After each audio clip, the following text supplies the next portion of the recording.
What's going on, guys? Welcome back to another post game here on Rangers Central. Not a Rangers post game. I thought, you know what? I'm going to take the break and I'm not even going to bother in terms of doing post games for the Four Nations. I thought maybe I wouldn't even watch the Four Nations, truthfully, at points.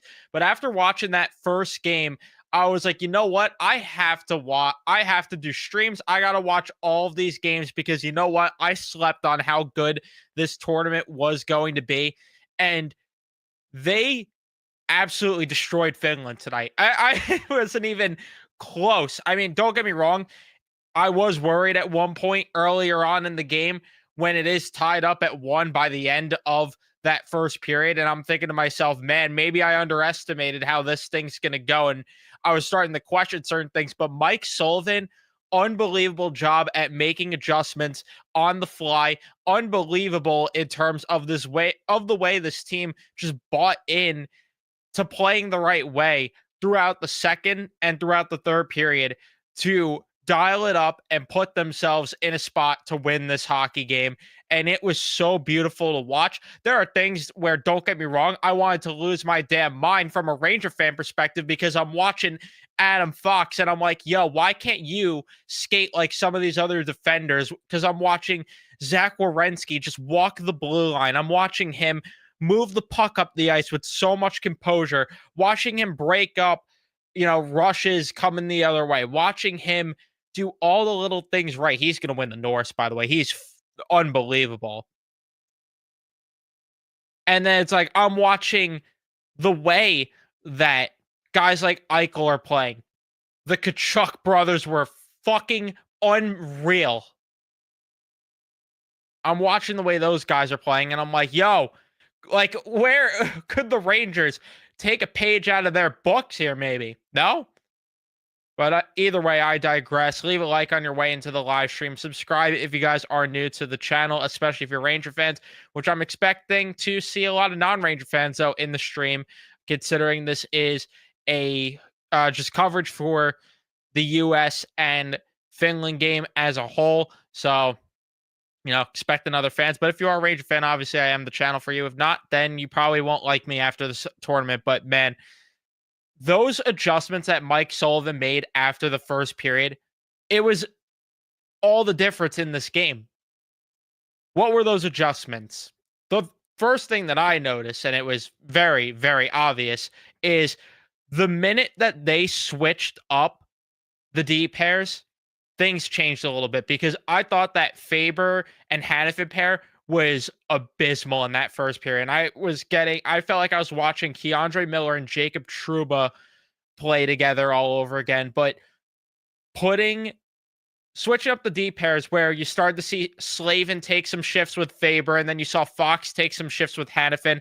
I thought that changed things up so much and helped this team out a lot because Brock Faber, though, even then, he settled in throughout the game. Noah Hannafin, who I thought was brutal, settled in. And maybe you will see Sanderson in the next game. I wouldn't hate seeing it, considering the fact that I do think they need a little bit of another threat there on the back end in terms of the offense, because the other adjustment that I noticed, the second Adam Fox goes off the power play and they put Zach Werenski up there. Who would have thought you put a guy that could shoot on the power play and it actually makes it effective? So, hey, you know what? It pissed me off as a Ranger fan seeing that Adam Fox had to come off the power play for that unit to become effective. But it was so beautiful once they took him off. It was beautiful. And the other thing that I noticed is obviously the forward lines. The second that they put Jack Eichel in between the Kachuk brothers, that changed the game so much. Because the first period, I'm sitting here thinking that, okay, I'm watching the New York Rangers with a one-line team because it was really that Gensel, Hughes, and Matthews line that was doing all of the heavy lifting there in that first period, and they weren't getting anything really from the other three lines. And I was thinking, okay, well, maybe you got to switch things up here. And Mike Sullivan clearly agreed, and he put Eichel between the Kachuk brothers. Holy, I can't even put in the words how fun it was to watch that trio play together. They were so good. They were unbelievable. And in terms of like just system adjustments, I don't know if you want to call it that or what you want to call it, but I thought they played so much better in the neutral zone as the game went along as well. Because I thought at first that the game was a little too open, which you expect probably in this type of game, in this type of environment where the game's a little bit open up and, each team's starting to feel each other out a little bit. But I thought they tightened up a little bit in the neutral zone throughout the game as it progressed. I didn't love, the first period at all. I didn't love the second period in particular, even in that regard. But I thought the third period was just outright domination. The score showed it with the way that they came out and balled out. But yeah, that first period, I mean, Finland gets on the board early, and it's Henri Jokiharju. I'm thinking, all right, this might be a little bit closer than I maybe gave credit to. And Jokiharju scoring of all people, and Connor Hellebuyck could not let that one in. But you know what? Something that Connor Hellebuyck did, I'm gonna say it. Fuck it. That Igor Shesterkin has not done the season. He allowed a softie, and then he dialed in. He was unbelievable after that goal. Nothing went by him. He was locked in, and anytime Finland had any sort of opportunities, which granted they didn't get too many opportunities considering the fact that in terms of the quantity, I thought the quality was a little high at points, but um Hellebuck was dialed in from that moment on. And there was no shot attempts though from so many guys on Finland that you would expect to. Like Aho didn't into the third period. Rantanen didn't have a shot attempt in the third period. And then or until the third period, I should say. And same with Rope Hintz. That's what they were showing on the score bug there, which by the way, never put the graphic up with the forward lines that they did throughout that game, especially in the first period. Holy crap. I don't understand why. You couldn't see part of the ice there. That was annoying. But either way, Brady Tkachuk got on the score sheet first, and that ended up that was a beautiful goal. Or I should say it was that beautiful of a goal, but I thought that the feed was pretty good. The forecheck there by Boldy and going high to low, going back down the Boldy, finds Brady Tkachuk coming towards the net, gets that in. And then you get to the second period where, again, a little bit tighter of a game Finland definitely played, and you give them credit for that. They played really solid defensively from after that first period, I would say, because like I said, they had a lot of trouble. I would say even the second period, they struggled a little bit defensively. The third period, USA, the score may tell you Finland wasn't that great defensively, but I thought they played. I thought that Finland played better defensively than the score indicated there, or at least better than I thought they would, is what I mean to say. But either way, where was I going? Yeah, you have Matt Boldy with a beautiful deflection from Faber there with that shot. So yeah, the Minnesota Wild connection, which again, I was ripping on Faber earlier on in that game. I thought he was playing terrible. Puts that on goal. Boldy deflects it. And then Kyle Connor with the apple on that. The third period, they get the power play towards the end, carry that over through the intermission. And then how about that power play? Which, again, second Adam Fox was off the power play. They started to do damage. Not a coincidence, but Matthew Tkachuk puts it on goal, and it ends up into the back of the net there because it tipped off of Nico Mikkola. Thank you. Thank you very much there. And then not too long after, literally right after, Jake Gensel gets on the score sheet there as a turnover happens from Finland. And then I believe McAvoy got over to, it might have took a weird bounce even off McAvoy, but Matthews gets it either way. And the give and go between him and Hughes. And then they end up finding Jake Gensel coming down the wing. He buries it, and that made it 4-1. And then not too long after that, Brady Tkachuk gets another goal because, again, the Tkachuk brothers were unbelievable in this one. And yeah, beautiful feed by Jack Eichel. Beautiful feed there. And then the power play again, Zach Werenski puts it on goal, rebound for Matthew Tkachuk, and in. And again, The adjustments are what won the game for USA today. Easily. Just easily. Um, why am I saying positive things about the team I support today? I know, right? It's amazing that when a team gives me a reason to be positive, I could actually be positive. It's incredible, isn't it? Um, but the top 6 for USA was so good today. I want to see changes with the defense though still. I thought the D core was a little bit shaky. I thought McAvoy didn't play that great today. I thought Werenski was really the most consistent defenseman. Maybe him and Slavin, those two, I thought were the most consistent throughout the entire night. But yeah, the top 6 for USA was just unbelievable. But yeah, I'm gonna get to the chat. Leave a like if you haven't subscribed. Turn on your notifications. Let's see what you guys are saying in the chat right now. Congrats on the yes. Thank you. Forgot it's my first stream since the Eagles have won the Super Bowl. I'm feeling very happy about that right now. I'm in a very good mood as well after the Eagles won the Super Bowl. Team Kachuk, yeah. And yeah, I know this game made me want Brady Kachuk a billion times more. Play Free Bird. I was scared they weren't even going to make that the goal song. I am so glad they went with it because after the World Juniors, I wanted that.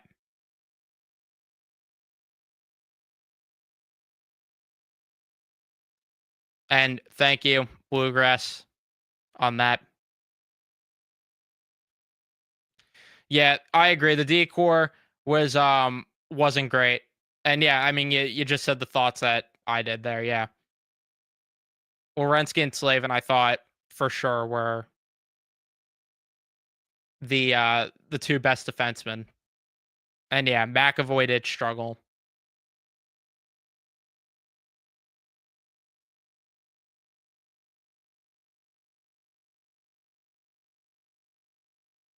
Finland has to play tight defensively to stay in these games, and that helps a lot with their two-way players of core. But yeah, their poor breakout passes held them back offensively. Yeah. And even then, I mean, when they were getting rush opportunities, they weren't shooting on them. They just weren't shooting on them. Like you had the 2-on-1 there with Hintz and Aho. At that point in the game, I would think Aho's got to shoot that, no? They passed up a lot of opportunities too. And yeah, I mean, if Quinn Hughes was here, forget about how much more this would have been just complete and utter domination. Just forget about it. You put Quinn Hughes on this decor, it would have been disgusting.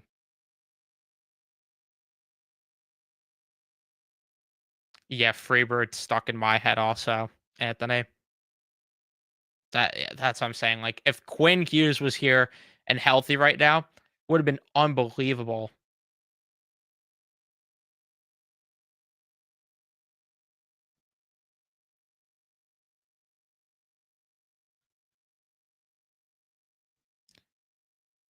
And yeah, I mean, we'll cross that bridge when we get there because if they play like this defensively, that's going to be a problem against Team Canada that has a lot more dynamic forwards. I mean, it's fairly obvious, and I'd like to see, um, you know, I'd like to see the defense tighten up for games like that.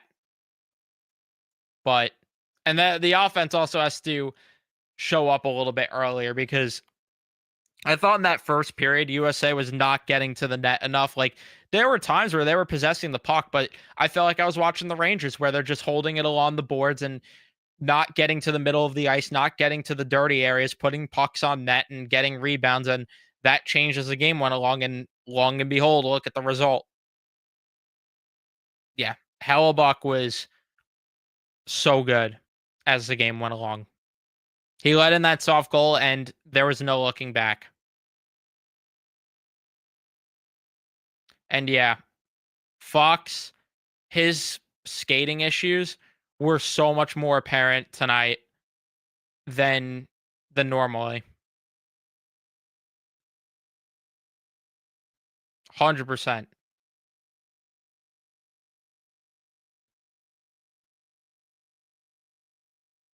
And that's something that I agree with. I like just watching Adam Fox today compared to everyone else. I was jealous. Like just watching in general, all of these players on Team USA. I was so jealous. I really was. I mean, JT Miller wasn't terrible today. I mean, he got into a couple of scrums, but it wasn't really that noticeable outside of that. I mean, he was decent on the forecheck, but he had knows him outside of that. Trocheck was like okay on the penalty kill. Chris Kreider, I'm sure, was looking good in the press box. So at least you got that going for you, right?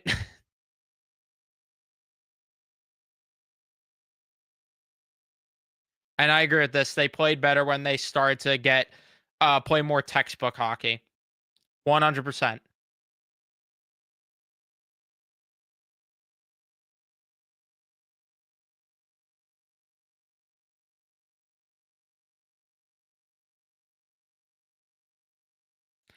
I just wish he was more dynamic with the skating. And I wish that he would put more pucks on that too.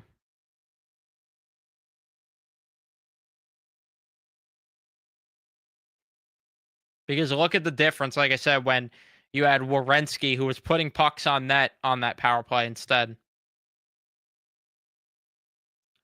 Yeah, I was shocked by this too, TP.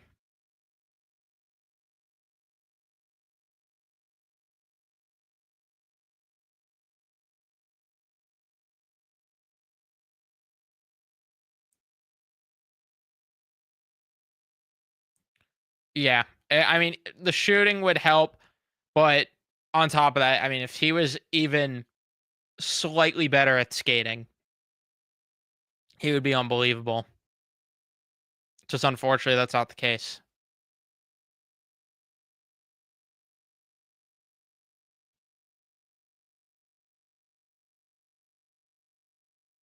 And that too, I mean, it would be nice having another defenseman to pair with them, which, it was definitely helpful when he had Slavin next to him for a lot of this game. RIP the dream.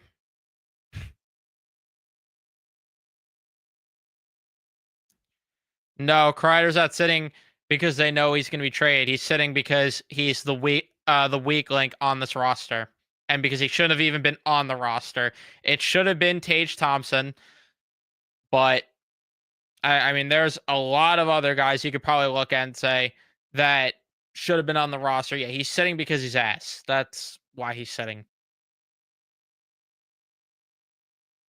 He's sitting because he's garbage.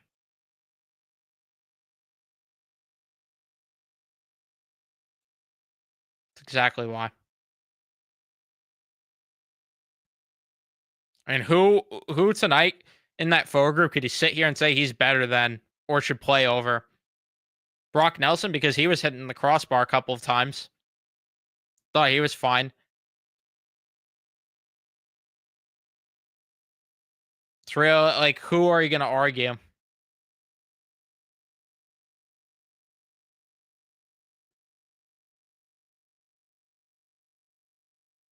Yep. Slavin makes his D partner look better. Pause. Yeah. 100%.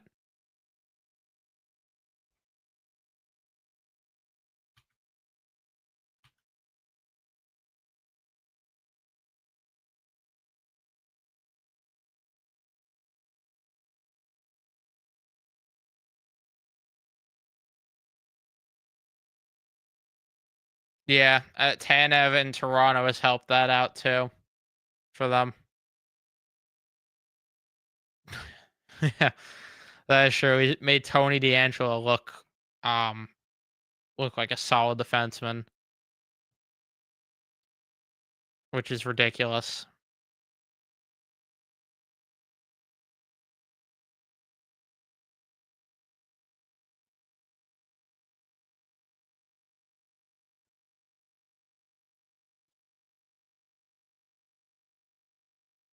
Yeah, they need Kreider's lazy efforts there.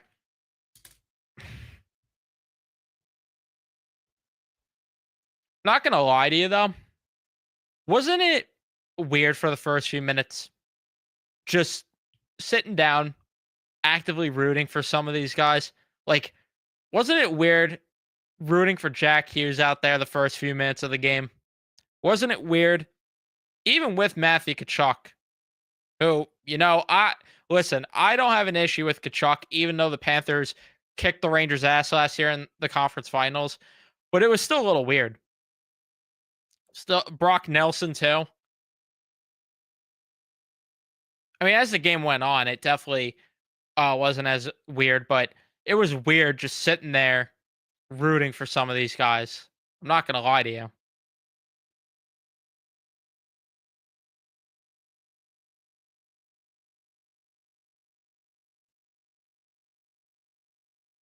Yeah, Matthews plays I've said it so much too that people sleep on how good of a 200-foot player Matthews is.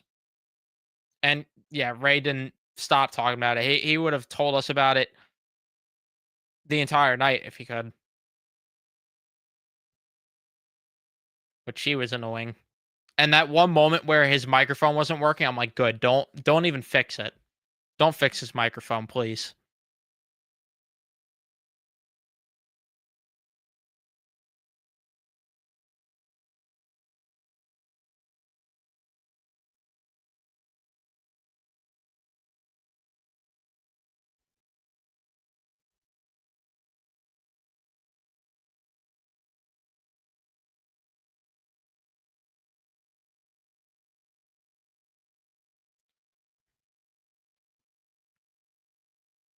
Do I think it's Soros's fault the game opened up? Partially yes, partially no. I think a lot of it is just simply because USA made a lot of adjustments and the personnel is just who they are. That's to me what it comes down to, honestly.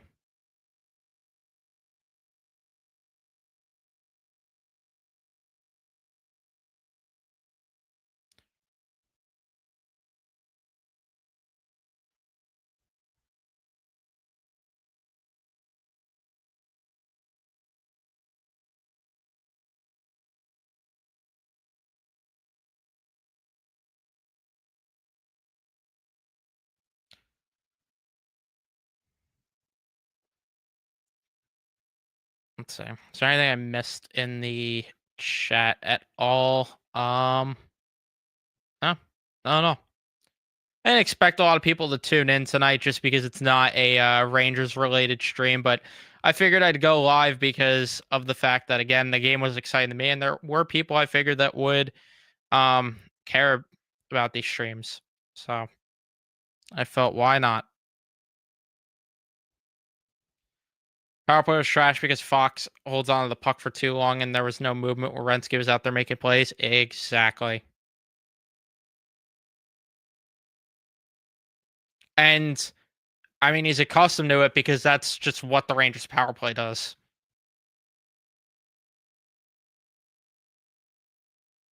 Just simple as that, unfortunately. All right, guys, I'm going to wrap up the stream here. Thank you guys so much for tuning in and watching. Leave a like if you enjoyed. Subscribe if you guys are new. Turn on your notifications so you know I upload or go live. And I'll see you guys in the next one.